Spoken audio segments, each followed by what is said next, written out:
오늘 에레미야서에 나오는 이 말씀이 바로 에레미야가 그렇습니다.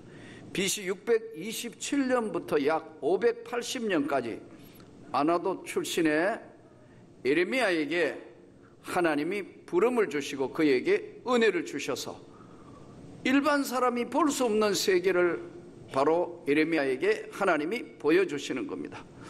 당시에 에레미야가 살던 그 시대는 너무 배교하는 것이 커서 하나님을 공식적으로 믿는다 하는 백성이면서 우상을 우글우글하게 섬기는 거예요. 도덕적으로 도저히 용서받을 수 없을 만큼 타락을 했어요. 동시에 우상을 숭배하다가 보니까 영적으로는 곁은 멀쩡하게 하나님 섬긴다고 말은 하지만 믿음은 전혀 없는 사람들이 모여서 있는 형식적인 신앙과 종교로 타락했을 때 하나님께서는 에레미야에게 비전을 주시고 세상 사람이 볼 수 없는 하나님이 보여주시는 세계를 던져주시는 거예요. 그래서 에레미야서 1장에 보면 에레미야야, 너 보는 게 뭐냐? 살구나무 가지를 보나이다. 또 뭐 보는 게 뭐냐? 끓는 가마를 보는데요, 하나님 기울어져 가지고 북쪽에서 기울어져 있습니다. 이것은 바벨론이 북쪽에서 내려와서 이제 나라를 무너뜨린다는 사인을 하나님이 에레미야에게 보여주시는 거예요.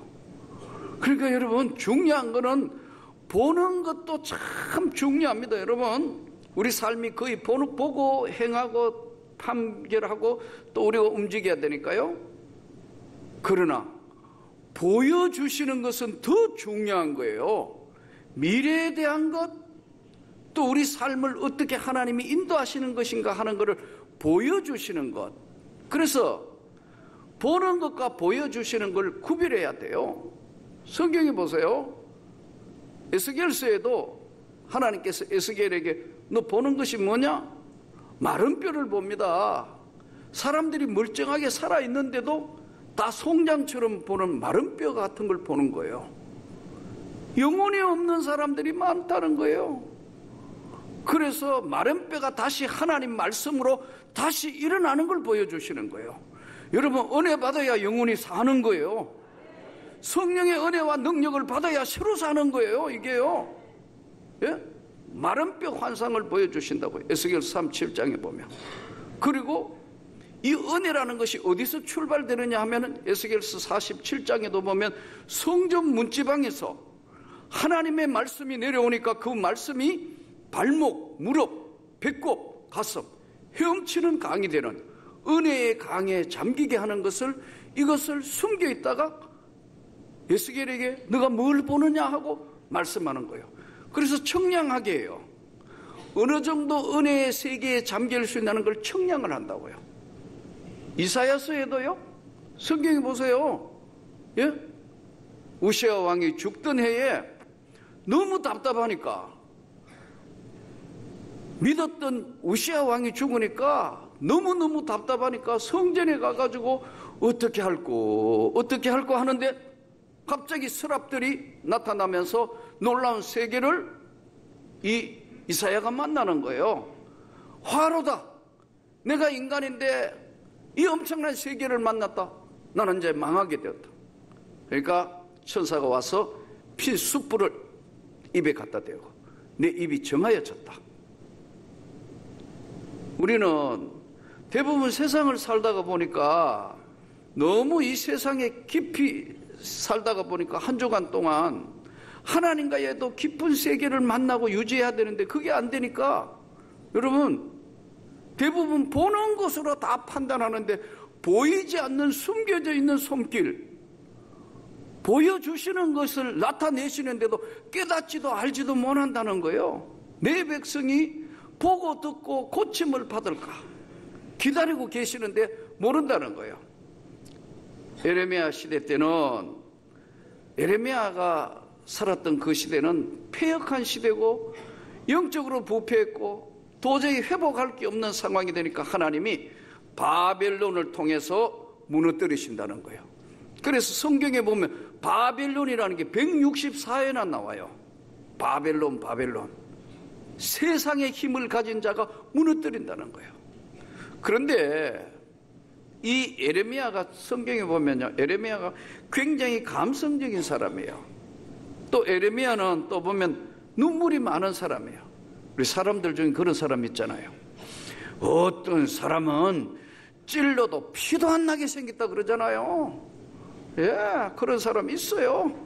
아주 옆에만 가도 쌀쌀한 사람이 있어요. 지나만 가도 찬바람이 슉슉 나요. 예, 얼음덩어리 같아요. 그런 사람이 있는가 하면 조금만 뭐 이야기하면 눈물을 글쓰기면서 막 그런 사람 있잖아요. 예레미야가 후편에 속하는 사람이에요. 아주 감정도 여리고 눈물도 많은데 하나님은 예레미야에게 숨겨놓은 걸 쫙 보여주시는 거예요. 그래서 오늘 이 본문이 그 말씀이에요. 만군의 여호와가 이르노라. 여호와께서 이같이 말씀하시니라. 바벨론에서 70년이 차면 내가 너희를 돌보고 나의 선한 말을 너희에게 성취하여 너희를 이곳으로 돌아오게 하리라. 여호와의 말씀이니라. 너희를 향한 나의 생각을 내가 하나니 평안이요 재앙이 아니니라. 너희에게 미래와 희망을 주는 것이다. 너무나 많은 재앙과 너무나 많은 고통이 있으니까 이게 재앙이 내 생에는 희망도 없고 끝까지 재앙만 있을 것인가? 이 예레미야가 섬긴 왕이 요시야, 여호야김, 시드기야, 이 동시에 또한 살았던 사람들이 선지자는 스바냐, 하박국, 다니엘, 에스겔 이런 사람들이 동시대 사람들입니다. 그런데요, 우리가 너무나 오랜 시간 동안 무언가를 잃어버리면 희망도 다 잃어버린 것 같을 수 있어요. 오늘 조국에 6.25 전쟁이 일어난 67주년인데 이제 과연 정말 통일이 될 것인가? 과연 한민족의 뭔가가 동질성이 회복될 것인가? 이성적으로 판단해가 보면은 거의 불가능할 것이 아닌가? 과연 전쟁 없이 이 땅에 통일이 가능할 것인가? 모두가 꿈을 다 잃어버렸지만 하나님이 만일 보여주신다면 저는 민족의 통일도 하나님의 은혜로 될 것을 믿습니다. 북쪽이 저렇게 아무리 뭐 해가지고 한다더라도 핵무기를 만들고 미사일을 하고 뭐 하고 한다더라도 하나님이 꽉 눌려 있으시다는 거예요. 만일에 이게 사람의 뭐 방법으로 많이 한다면 이것은 어마어마한 대가를 치를지도 모르겠습니다. 예레미야에게 오늘 성경이 말씀하기를 보는 것과 보여주시는 것이 다른 겁니다. 예레미야서는 계속해서 이렇게 말씀합니다. 예레미야서 1장 이제 성경 쭉 따라가 보면 무리가 나를 버리고 다른 신들에게 분향하며 자기 성으로는 만든 분향한 것에 절하였은즉 내가 심판을 베풀어 그의 모든 죄악을 징계할 것이다. 하나님이 결심을 하셨다는 걸 이제 예레미야에게 들려주시는 거예요. 그러시면서 너희가 만일 공의를 행하며 진리를 구하는 자를 한 사람이라도 찾으면 내가 이 성을 사하리라. 5장 1절. 나 여호와는 심장을 살피며 폐부를 시험하고 각각 그 행위와 그 현실대로 보응하리니. 17장 10절. 진흙이 토기장이 손에 있음같이 너희가 내 손에 있느니라. 18장 6절. 하나님의 손에 있다는 거예요. 우리 삶의 모든 것들이 하나님의 손 안에 있다는 것을 말씀합니다. 나 여호와는 심장을 살피며 폐부를 시험하고 각각 그 행위와 그 현실대로 보응하나니. 17장 10절. 나 여호와가 말하노라. 나는 가까운데 하나님이요 먼데 하나님은 아니냐? 23장 23절. 너는 내게 부르짖으라. 내가 내게 응답하겠고 내가 알지 못하고 크고 비밀한 것을 너에게 보일 것이다. 33장 3절.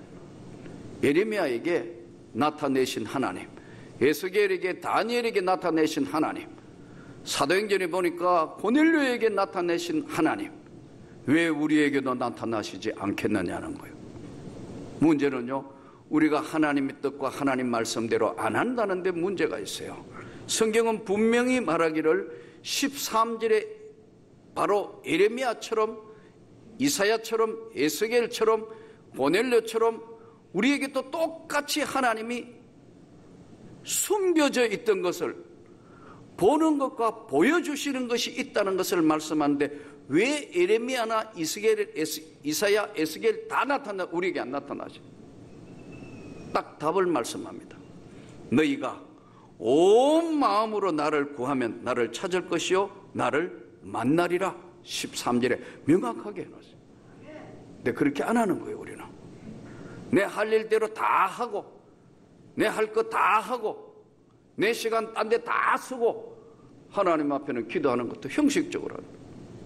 예배도 하나님 앞에 정말 하나님 앞에 두렵고 떨리는 몸으로 예배 드려야 되는데 그렇게 하는 사람들이 자꾸 드물어져 가요. 온 몸으로 나를 구하면 나를 찾을 것이고 또 그리고 나를 만나게 될 것이다. 보여주신다는 거예요. 보는 것만 익숙하니까 보는데 익숙해서 보여주시는 것에 대한 관심 자체가 없어져 버렸어요. 오늘 이 시대가요. 그러니까 할 수 없이 그 시대도 하나님이 예레미야에게만 던져주시는 거예요. 그래서 예레미야는 어쩔 수 없이 바벨론 포로의 70년 후에 다시 회복하고 돌아올 것이다 이러니까 하나냐에게 핍박받고 물 없는 구덩이에 들어가게 되고 온갖 핍박과 고통을 다 겪게 돼요. 여러분 오늘 이 시대가 아무리 어렵고 폐역해도 하나님이 함께하고 계시기 때문에 보여주시는 하나님이 우리와 함께 계시기 때문에 틀림없이 승리할 줄을 믿습니다. 문제는 우리는 온몸으로 하나님을 구하지 않는 거예요. 왜요? 보는 것에서 너무 익숙해 있기 때문에 그 깊은 세계 하나님의 숨겨진 세계를 볼 수 있는 해안과 지혜와 은혜가 없다 이거예요. 전기를 받으려면 여러분 소개트가 있어야 들어오는 거 아니에요. 다 전기는 언제든지 오지만 변전소에서 다 받고 가정으로 들어와야 되는데 다 절단을 했기 때문에 받을 수가 없어요. 하나님의 말씀은 변함이 없기 때문에 오늘도 하나님이 보여주시는 세계에 충만한 은혜로 다시 새로운 삶을 영위할 수 있기를 축복합니다. 하나님이 보여주시는 세계에는 치료함이 있어요. 사람의 계획과 사람의 방법, 치료할 수 없는 사람도 예수의 능력과 권능으로 치료해 주시는 것이 성경에 여러분 치료하시는 것이 무려 27번이나 나와요. 어마어마한 하나님의 역사가 지금도 계속 진행 중인데 보여주시는 것에 대해서는 관심이 없어요. 보는 것에서만 관심하고 다 거기에 모든 에너지를 다 쏟아버렸어요. 예레미야에게 보여주시는 그 놀라운 세계 왜 우리에게 없으신가는 거예요. 믿음이 없고 폐역한 시대요 내가 무엇을 어떻게 하겠냐는 거예요. 하나님 앞에 새로운 도전과 은혜가 충만하기를 축복합니다. 이번에 스페인에 내려갔는데 스페인 선교사님이 정말 독특한 분이에요. 이렇게 선교할 수도 있구나. 그의 이야기 그대로 죽기 살기, 한마디로 죽기 아니면 살기로 선교하는 분이에요. 야, 여기도 왔다 갔지 않습니까? 여러분 현장에 갔는데 와, 마드리드에서 저 무르시아라는 지역까지 내려갔는데 아이고야, 먹을 게 없어. 먹을 게. 라면을 거의 뭐 하루에 한 끼, 두 끼 먹는데 라면을 끓여준다 해서 얼마나 큰 기대를 하고 주야 이제 라면 먹는다면 여러분 배고프고 여러분 해외 나가서 음식 안 맞는데 라면만큼 좋은 게 있나요? 큰 기대를 하고 있는데 라면 끓인다는데 세상에 그런 라면은 처음 먹어봤어요. 이 전기불이 나갔다가 들어갔다가 나갔다가 들어갔다가 하니까 이게 끓으려 하다가 식었고 끓으려 하다가 식었고 한 서너 번 하니까 세상에 라면이 얼마나 굵어졌는지 거기다가 선교사님이 또 이게 오래 한국을 떠나 계시니까 좀 영양가 있는 거를 목사님 오셨다고 준다고 뭐 그 전날 돼지고기 남았는 거 그걸 집어넣었는데 국물 맛이 끝내주네요. 이게 세상에 없는 맛이에요. 이야, 그러니까 그것도 몇 시에 먹느냐? 밤 12시 돼가 라면을 끓이는데 끓었다가 끓을 하다가 익었다가 와 이거야 우리 집사람은 도저히 안 되니까 잠들어 버렸어요. 그래서 내가 빨리 눈짓으로 가라고 그랬어요. 아마 그때 잠 안 들었으면 병 났을 거예요.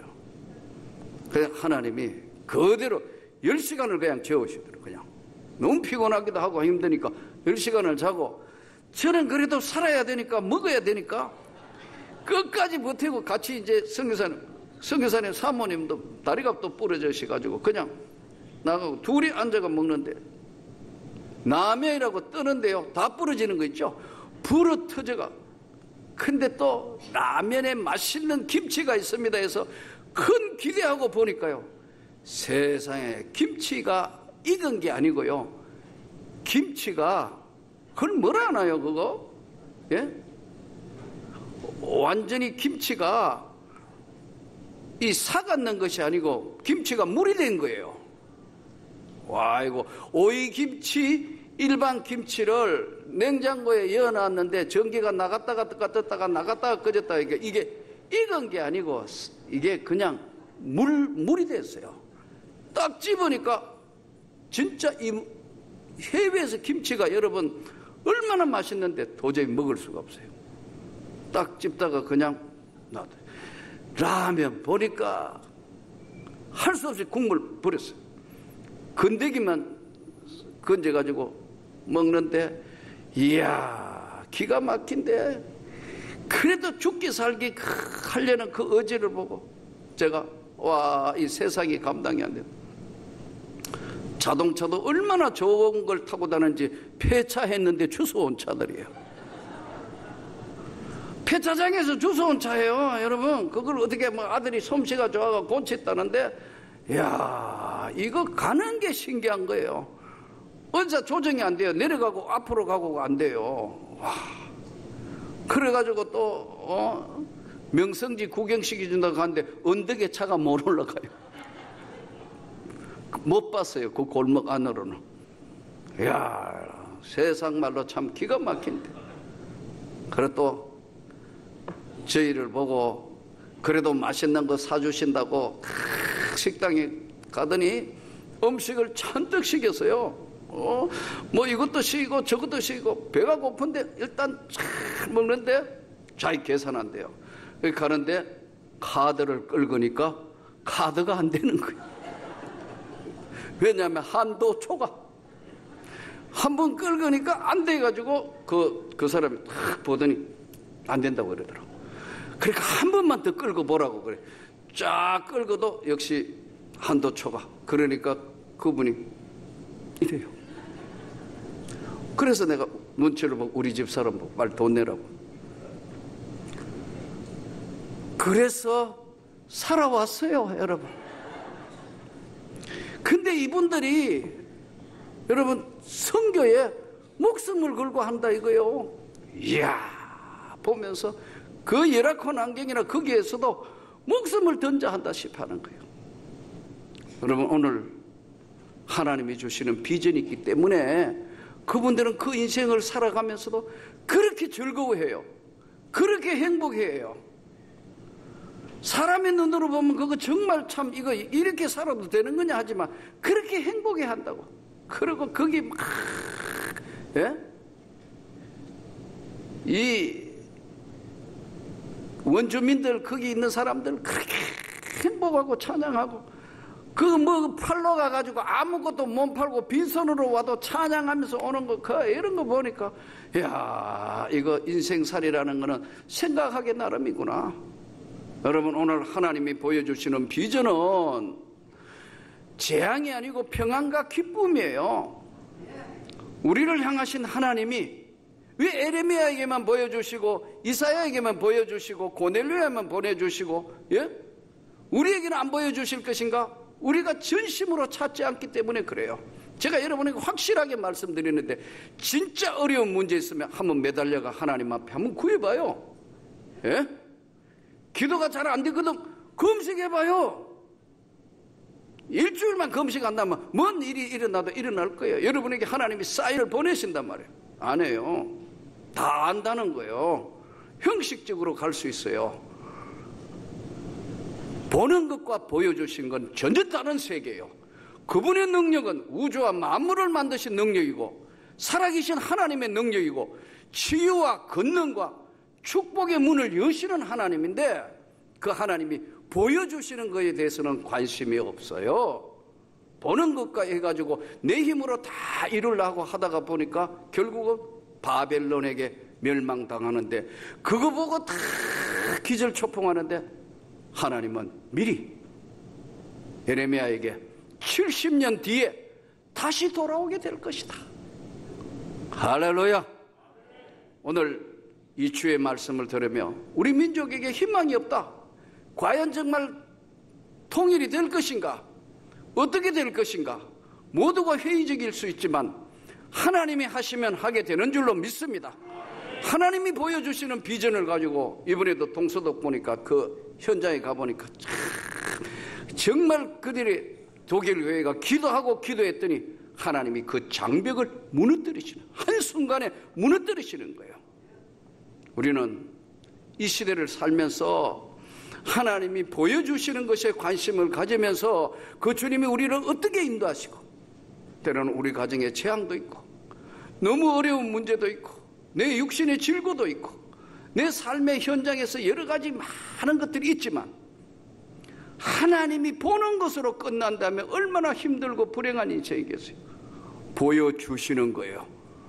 부활의 생명이 되시는 주님이 저 천국을 향하여 우리를 인도하시면서 보여주시는 은혜가 있다는 것을 깨닫고 승리하시기를 축복합니다. 스웨덴에 올라갔을 때 참 식사를 대접하시는 식당을 하시는 집사님이 연세도 70대 중반인데 참 자연스럽게 생겼어요. 너무너무 자연스러워요. 이분이 그런 이야기 하더라고요. 그 식당은 너무너무 잘 되는 식당이에요. 사람들이 줄을 섰어요. 하루에 3번씩 손님들을 바꾸어 가면서 식사를 해야 되는 그런 데예요. 근데 이분이 그런 이야기를 해요. 이민족 속에 와가지고 오래전에 오셔서 식당을 하시는 분인데 이민생활 40년도 넘었어요. 근데 그 이민족 속에 성공한 비결이 뭐냐? 모든 사람들이 다 힘들고 어려운 시대에 하나님은 그 가정에 손을 내밀어 축복하시는 겁니다. 고추장 만들면 고추장이 불티나게 팔려요. 당면 만들면 당면 불티나게 팔려요. 비빔밥 줄 서서 먹어. 줄 서서 사람이 줄을 서고 거기 안에 식당에 들어가면 자리가 없다니까. 전부 외국인들이에요. 가끔 한국 사람 한 번씩 있고 전부 외국인들이에요. 이게 어떻게 그렇게 되느냐? 그런 이야기 하시더라고. 내 아버지가 목사님이었다. 자녀들을 위하여 다 기도하면서 그런 이야기를 했다는 거예요. 하나님의 약속은 틀림이 없어요. 그래서 그 기도하다가 비전이 딱 생기면 아이디어를 딱 받으면 이거 하는 거예요. 하는 것마다 세상 말로 하는 것마다 다 대박이 나는 거예요. 그래서 한인 사회도 어마어마하게 많이 돕고 또 그 스웨덴 사회에도 여러분 많은 사람들에게 도움을 주니까 유명 인사가 됐어요. 우리 시대에 하나님이 보여주시는 비전을 가지고 살아야 합니다. 오늘 또 우리 민족에게 비전을, 명문교회의 비전을 여러분의 가정과 여러분의 삶과 자녀들 위해 하나님이 보여주시는 비전에 승리하고 승리할 수 있기를 주 예수 이름으로 축복합니다.